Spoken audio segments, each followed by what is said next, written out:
Suspense.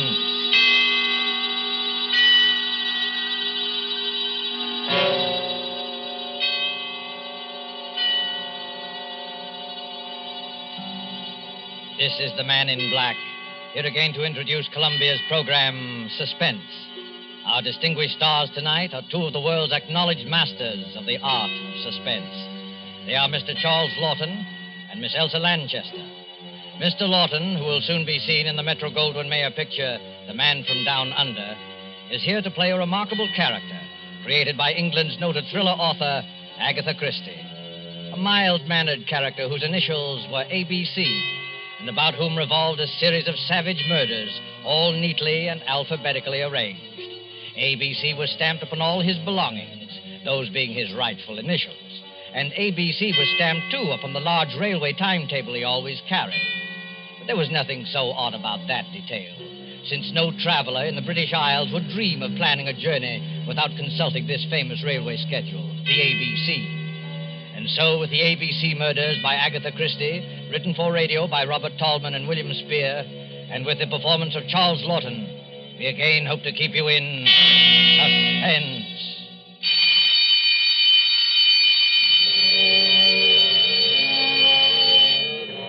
When the time for closing bell rang in the public library, Alexander Bonaparte Cust started, picked up his battered briefcase with the almost faded initials ABC, closed the book he had been reading, and shuffled over to the librarian's desk. It's a most interesting book, librarian. I should like to come back sometime and read another chapter of it, if I may. Quite. Yes, Mr. Clark. Can I help you, sir? No hurry. Well, I'll be going along now. Thank you. Rum little chap, that. What do you think he was reading? Studies in epileptic somnambulism. Medical stuff, eh? Oh, I say, the little fellow left his briefcase. I'll catch him at the door. I say, sir, just a moment. You left something. Oh, dear, it's my briefcase. I'm terribly sorry. I seem to be getting more and more forgetful lately. Why, only the other day I left it on the counter in a tobacco shop. Lucky you have those initials. Not many people with the initials ABC sticks in your mind. What do you mean by that, sir? Well, after all, they're the first three letters of the alphabet. Practically the first thing we learn, you know, isn't it? Our ABC. Don't mention those letters to me. They brought bad luck to me in more ways than one. Really? How's that? Well, I used to be a traveling salesman, and I used to carry one of those railway timetables in my pocket, the threepenny kind, in which they list the towns and all the railroads alphabetically. Oh, of course. Printed right on the cover, isn't it? Hey. ABC. Yes, that's right. So, well, stockings was my line, sir. I did door-to-door selling. Whenever I finished one town, out would come that timetable, and I'd look up the next stop on my route. I got sick of the sight of that ABC railway guide, I can tell you, sir. It was like a symbol of failure to me. One dingy little town after another, and all listed in that railway guide with ABC printed on the cover. My own initials staring out at me from every newsstand and every dirty little railroad station in the Midlands. Oh, come on. It couldn't have been as bad as all that. Matter of fact, I never noticed it till I began to get the headaches. Oh, you suffer from headaches? Yes. Have you seen a doctor about it? Oh, no. I wouldn't want to see a doctor about it. I already know what brings them on. Well, if you'd rather not talk about it. Oh, no, it isn't that at all, sir. It was just such a long time ago. During the last war, in fact, Chateau Theory. Chateau Thierry? Oh, I say, what a coincidence. I was in the thick of that myself. Yes, we must get together for a drink one day, talk over old times. Franklin Clark is my name. Oh, I'm pleased to meet you, Mr. Clark. My name's Cust. Alexander Bonaparte Cust. Well, they must have expected great things of you, giving you a name like that. I'm afraid they did, Mr. Clark, yes. I'm very much afraid they did.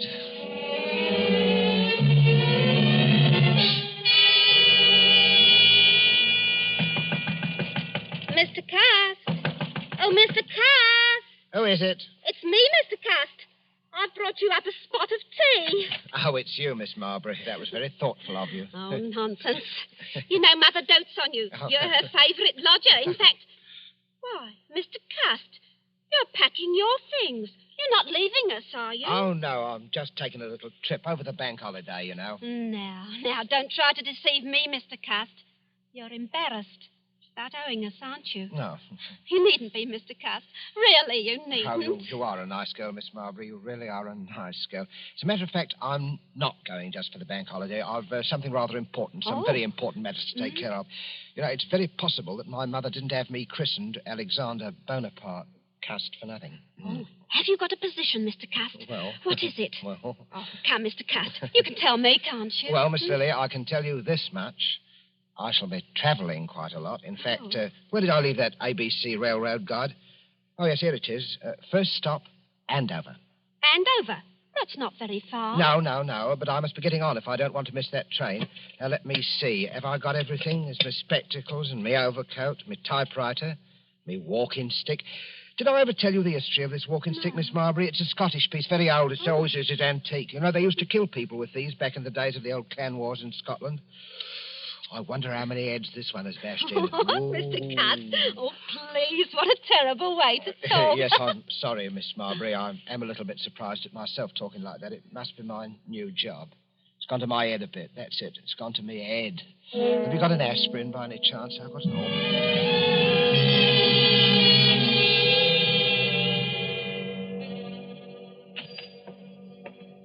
Yes, gentlemen.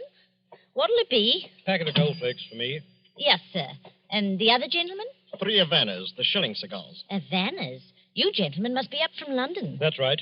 Is that your name on the window of this shop? That's right, sir. Olivia Asher. Been in business right here in Andover and right here in St. Andrew's Place for 20 years. All A's. Andover, St. Andrew's Place, and Asher. Funny, ain't it? Never so much as crossed my mind before. Well, Mrs. Asher, we're from Scotland Yard. We have reason to believe there may be a homicidal maniac at large in Andover. God, blimey. We don't want to frighten you, Mrs. Asher. For all we know, this may be just a practical joke. You see, we received an anonymous letter, typewritten, and signed ABC. ABC? This murderer, if there's anything in his story, is planning a series of murders. His mania seems to be centered on the alphabet. If he follows his plan through, his first murder will be committed in Andover, and the victim will be a person whose name begins with an A. The Lord help me, sir. You don't think... We don't think anything. Scotland Yard has taken its precautions. Oh, a woman takes a terrible chance. There's probably nothing to be alarmed about, but it won't hurt to keep a sharp lookout. Who's next on your list, Mackenzie? Next is Arthur Atwood. All right. Let's be on our way, then. Good day, madam. Don't worry. Thank you, sir. And good day to you, sir. A murdering lunatic in Andover, of all places. Yes, sir. What'll it be for you, sir? These? That'll be 1 and 6, sir.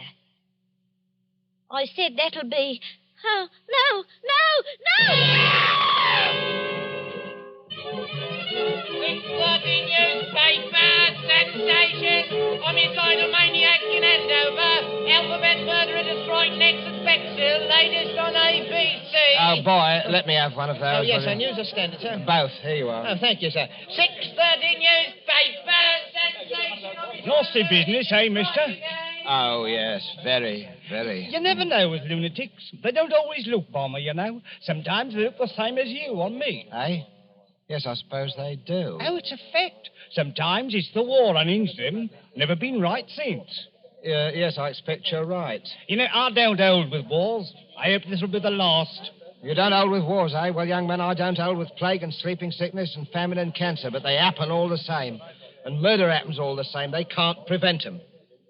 Well, I'm sorry, sir. I expect you had a rocky time of it in the last one, eh? Yes, my poor head's never been the same since. I get terrible headaches. Oh?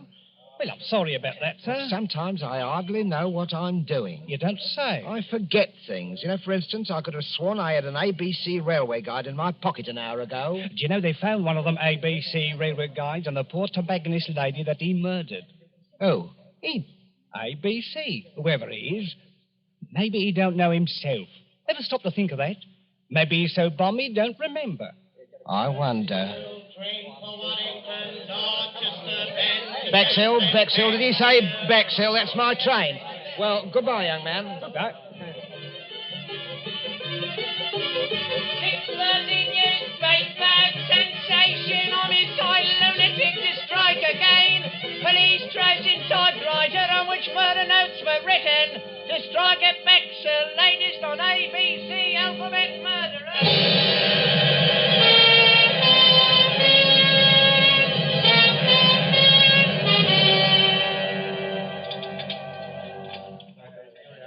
Your order, sir?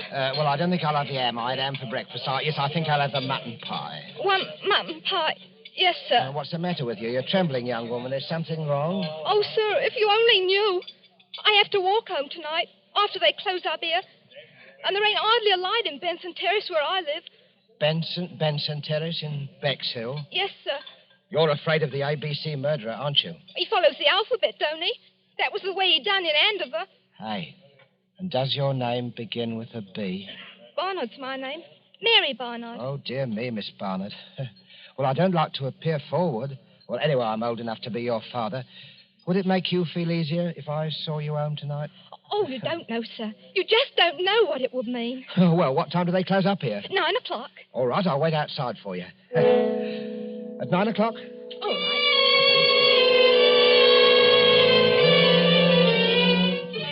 Ladies, waitress brutally murdered in Bexhill. ABC strikes again. Here you are, sir. Scotland Yard receives third murder note. Alphabet murderer to strike again in Cheston. Here you are. Yes, sir? Third class, single, to Cheston.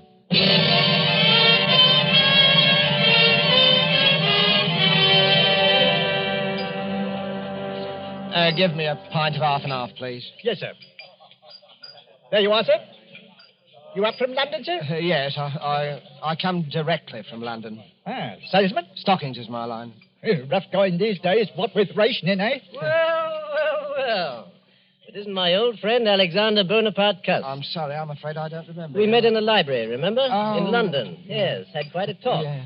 Franklin Clark, remember? Yes, of course. You'll forgive me, Mr. Clark. My memory, it seems to be getting worse and worse. But you must have come under better times, Mr. Cuss. New briefcase, I see. Nice, bright, new initials? Well, I got a job shortly after I saw you, Mr. Clark, from Ballinger Limited. Stockings. It's my old line, you know. But to tell you the truth, I haven't been doing very well. Oh, those headaches again? Yes, the headaches. And the murders. The murders have upset me something terrible. Oh, well, you're shaking like a leaf, man. No. Hey, Jonathan, a brandy for Mr. Cuss. He Thank needs you, it. sir. The trouble with you, Cuss, is you're inclined to be morbid. I remember that book you were reading the day we met, stuff about epilepsy. Well, it might be epilepsy, mightn't it? What? Well, they discharged me from the army before the war ended. See, I had a kind of a fit, you know. And Never had anything like it again, have you? No, I didn't have a fit again, just the headaches. I forget what happens, hours at a time. Do you know, once I was sitting in a station waiting room and a newsboy came by and I bought a paper from him, and it was all about that first murder in Andover. Yeah. It said the police had got another note, another typewritten note, Mr. Clark, and the murderer was going to strike next in Bexhill. And suddenly I realized I was in Bexhill. And I'd been in Andover the day before when the first murder happened. Well, how did you happen to go from Andover to Bexhill? Well, that's the way I'm supposed to go on my route, selling the stockings. I'm supposed to take the towns alphabetically. Oh, well, then it's not so surprising you should have been in Bexhill after all, is it? Just a coincidence. Well, the waitress in Bexhill there, I walked home with her that night, Mr. Clark, the night she was murdered. Oh, good heavens, Cuss, you don't think you killed Mary Barnard, do you? I don't know, Mr. Clark. It said in that book that people who have had epileptic fits often do things and don't remember them. They even commit crimes. I said good night to her, and after that, I don't know what happened. The notes, those typewritten notes. Wouldn't you have remembered if you'd written them? I don't know. Well, now, I know a little something about psychology myself, Cuss. And I'd stake everything I own on the fact that the man who wrote those notes was conscious of what he was doing. Do you really think so, Mr. Clark? Positive of it. Now, pull yourself together, man. Incidentally, my sister-in-law lives here in Cheston. My brother is Lord Cameron Clark, and I happen to know she needs some new stockings. Oh. Pop over there in the morning, will you, and show the old girl your line? Huh. Here's the address. Might cheer you up to make a good sale. Oh, I'm sure it would, Mr. Clark. I'm sure it would. Well, good night, Mr. Clark, and thank you again for all your kindness. Good I'm night. sure, sir. Good night. Oh, wait a minute. You've forgotten something again. Oh, dear me, that's my typewriter. I shall certainly need that. Oh? Well, it's to type up my report to the Home Office in case I should make that sale tomorrow. Oh, of course. Oh, yes. By the way, Cuss, better watch out. Somebody in Cheston is going to be murdered tomorrow. Aye. Old ABC is up to the letter C, you know, and your name is Cuss. Huh? Oh, I say, good heavens. Mine is Clark.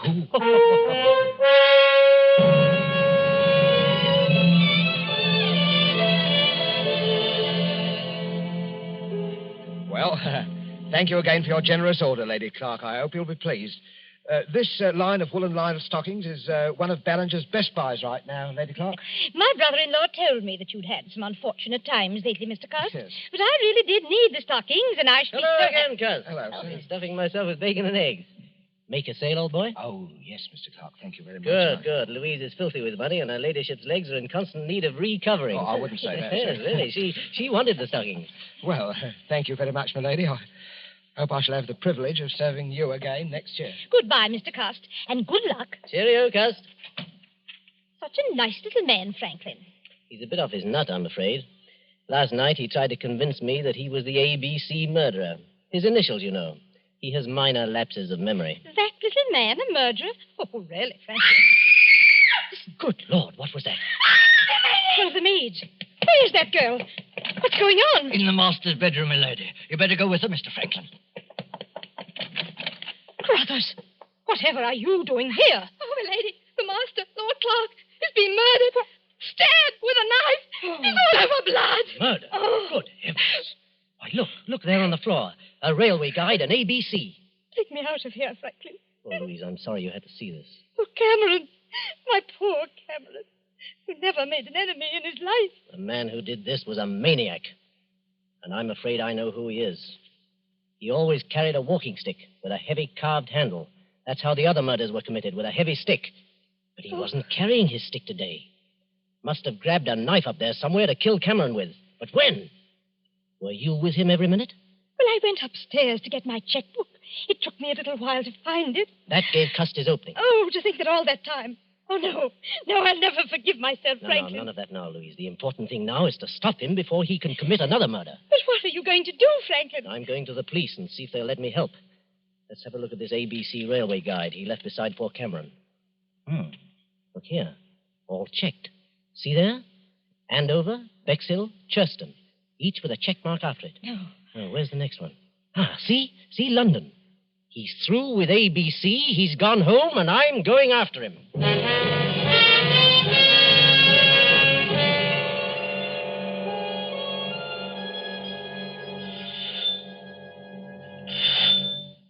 Yes? Well, Mr. Cust, come in.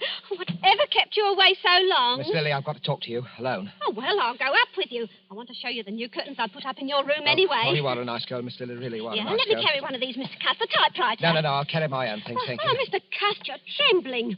Oh, dear, you do look a fright. Look, I'm going to straight and get you a hot foot bath. No, not now, please. Not now, Miss Lily. There's no time for it. What is it, Mr. Cust? Close the door and lock it. Are you in some trouble, Mr. Cust? I'm in terrible trouble, Miss Lily. I want you to hear the story first from me. You're the only one who has ever been my friend. Oh, I've had a lonely life, Miss Lily. Oh, poor Mr. Cust. Poor Mr. Cust. That's what they always say about me. Poor Mr. Cust. I thought you were Now, different. don't take on so, Mr. Cust. It was only a manner Oh, of you speaking. don't need to worry. I'm all right now. I never get 2 spells in one day. Spells? Mr. Cust, I don't understand. What Well, do you... you heard of the ABC murders? Shocking affairs. But, Mr. Cust, why Miss are you Lily, saying... the police will be here at any minute. Please let me finish. I don't want you to think harshly of me, Miss Lily. I didn't plan it ahead. My instructions told me where to go. Some people can't help what they do. There are diseases. Epilepsy, for instance. You do things you don't remember. You commit crimes. And I'm like that. Oh, Mr. Cust, I can't believe it. When I was a child, Miss Lily, they used to badger me about my name. My mother worshipped strength. She named me after the strongest people she knew about in history. Alexander and Bonaparte. But nobody ever called me by those names. They called me ABC. ABC. I used to dream I was boiling in a kettle of alphabet soup. I was a terrible disappointment to my mother. Mr. Cust, you're unsettled and tired. You've got to hear me out, Miss Lily. Oh, You've help! got... My Now, arm! listen to me, You're Miss Lily. hurting me, Mr. I could have been a hero once in the army in the last war. I was happy. I could have made something of myself. Then I started getting the Let me headache. go, Mr. You must hear me out, Miss Lily. I started forgetting things after they discharged me from the army. Shock, they called it. I used to have dreams. I was a great ruler. The destiny of men was in my hands. I had the power over them of life and death. Let me go. Oh, please let me go. First, there was Andover, that tobacconist. I can't even remember what she looked like. Then there was Bexhill. I walked home with a waitress from the station restaurant. She was murdered, too. In Churston, I sold a dozen pair of stockings to a lady, and while she was upstairs getting her checkbook, her husband was murdered on the floor where I was waiting. And now I've come back here. Maybe the alphabet charm is over. Or is it? This is London. L. Your name is Lily. Are you trying to frighten me, Mr. Cust? I am trying to convince you. You, murderer? I'd as soon believe it as my own mother. What about this? Look at it. Oh, no. Look closely at it. I found it in my briefcase when I came on the train, Miss Lily. This knife murdered a man in Churston just 3 hours ago.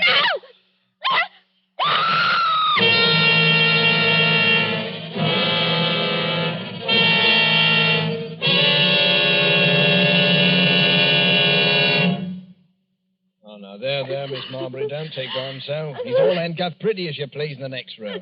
But he was such a nice man. I still can't hardly believe it. Is this the knife he threatened you with, Miss Marbury? Yes. We just got here in the nick of time, eh, Crum? Hey, that's a wicked-looking knife. It's the Churston murder knife, right enough, Mr. Clark. No doubt of it. Well, let's take inventory. Typewriter. Checks with the murder notes. Walking stick. Same markings as on the heads of the first victims. And the psychiatrist's report says the murders were premeditated and the notes could not possibly have been written except by a person who was conscious and in his right mind. Well, that breaks down any idea Cust may have had of entering an insanity plea. Right. I think he'll sign the confession without any difficulty. Bring him in. Bring the prisoner in. Well, Cust, are you ready to sign your confession? I don't know, Inspector. A moment ago I was certain I must have done it. But why? That's what worries me. Why? Mr. Clark, why do you think I did it? You're wasting valuable time, Cust. I don't care why you did it. You killed my brother, and I want to see you hang for it. I don't care how balmy you are. You ought to be ashamed of yourself, talking to our Mr. Cust in that bloodthirsty manner. I don't know what's getting into the gentry, I'm sure. He tried to murder you, didn't he? Well, he couldn't help himself, poor thing. He's been terribly upset of late. You are a nice girl, Miss Lily. You are a nice girl, really. The murders were willful and premeditated. They couldn't have been premeditated, Mr. Clark. Why do you say that, Cust? Well, because I didn't go to any of those places of my own choice. I had my instructions from Bellinger's Limited. And those instructions were sent to me after the police got the warnings of the murders that were printed in the papers. There never were any such instructions. We ransacked all your things, Cust. There wasn't any letter of instructions, was there, Inspector? No. Oh, yes, there was. All right, we'll ring up Ballinger's. May I use your telephone, Miss Marbury? Why, certainly, Inspector. The number is Regent 3313, Inspector. Oh.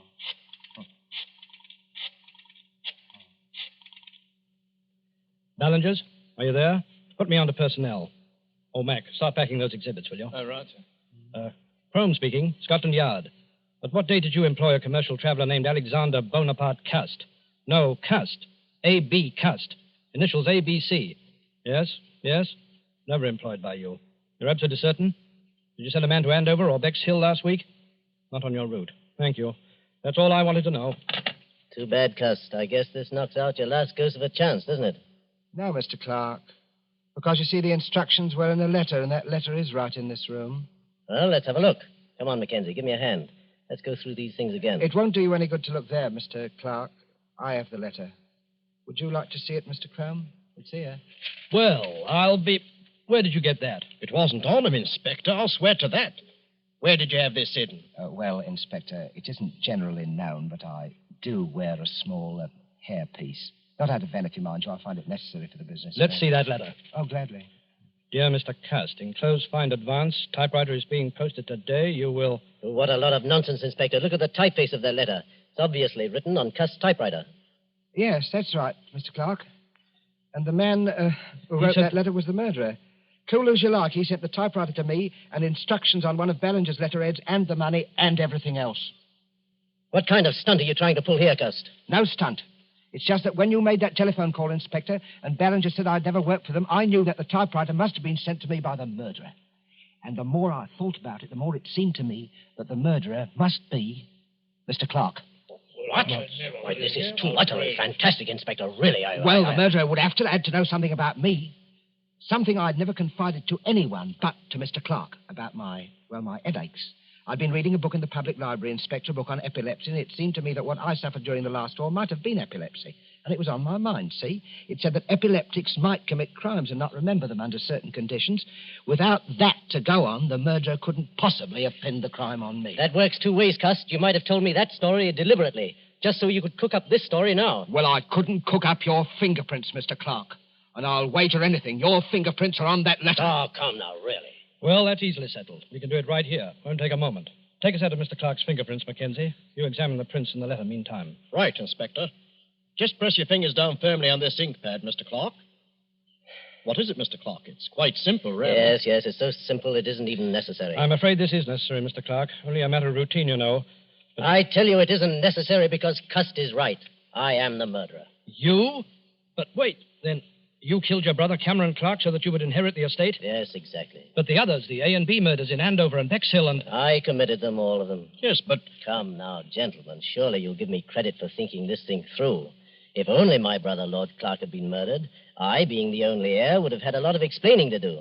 So I invented my own little crime wave to make it appear as though he were just one of the victims of a homicidal maniac. And I must say, it almost came off, thanks to the unknowing cooperation of Mr. Cust here. Thank you just the same, Mr. Cust. You're very welcome. Oh, Mr. Cuss, I knew you couldn't be a murderer, not really. Oh, you are a nice girl, Miss Lily. Really, you are About a those nice headaches, girl. Mr. Cuss, why don't you go to an oculist? Those headaches, maybe you just need a new pair of glasses. I think I'll do that, Miss Lily. Good. Do you really think... Of course, I'll wager that's what's been the trouble with me all along. You know, you need someone to take care of you. Oh, I do, Miss Lily. I do, really. If only you... Oh, but no, you couldn't ever think What, Mr. Cuss? Well, I mean, Miss Lily, I was just thinking it'd be really too much to ask anyone. Mrs. Alexander Bonaparte Cust. But when we're married, please don't wear that toupee. It's very conspicuous. Oh, you are a nice girl, Miss Lily. Really, you are. I do hope people won't call you Mrs. ABC.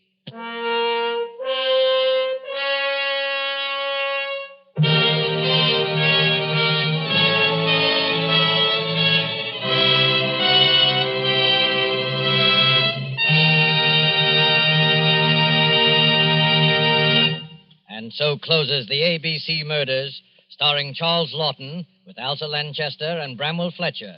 Tonight's tale of Suspense. This is your narrator, the Man in Black, who conveys to you Columbia's invitation to spend this half hour in suspense with us again next Tuesday, when Agnes Moorehead will return to our stage as star of the suspense play called She Overheard Murder Speaking.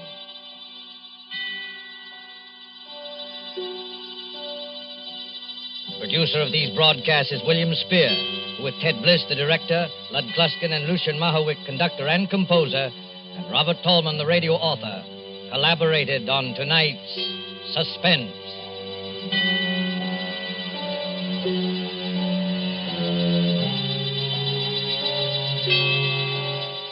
This is the Columbia Broadcasting System.